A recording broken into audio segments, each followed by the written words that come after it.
bellissima luce qua.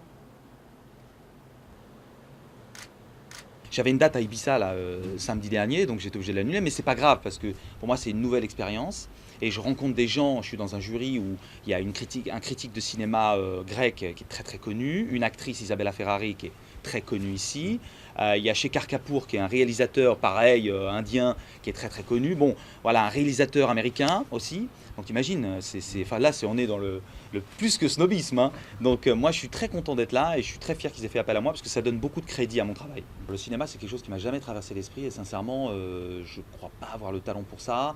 Je pense que quand tu fais quelque chose il faut être passionné, il faut le faire à 200%, ça doit être un syndrome de focalisation, tu vois, tu dois vraiment être dedans et tu dois avoir l'étincelle. Moi quand j'ai vu la première fois un DJ j'ai dit ça a été physiquement intense. Le succès, le succès ça peut vite devenir une drogue. Et ça peut vite aussi te monter à la tête et donc devenir,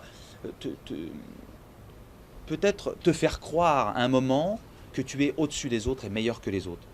C'est juste qu'à un moment, peut-être que bon, c'est quand on est artiste et qu'on a du succès, c'est qu'on a un petit peu de talent, mais justement à un moment, ta musique rencontre des gens. Tu as un moment. Et ce moment, si tu ne sais pas le gérer, tu peux péter les plombs et devenir arrogant et devenir prétentieux et puis surtout mal vivre sur le long terme une forcément descente.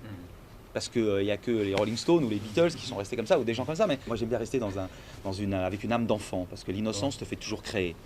Mais écoute, il y a eu des moments très très forts. Au moment où tu sors Love Generation, où tu as un titre où tu en vends 2 millions, où c'est la première fois tu vois, qu'un DJ fait un titre aussi pop, et puis qu'il lance toute une scène, où ensuite il y a la Star Academy qui s'y met, la Coupe du Monde de foot, tu vois, où le genre commence un peu à se démocratiser. Tu sens qu'il y a les prémices de quelque chose. Depuis 2005, les DJ explosent vraiment. Merci.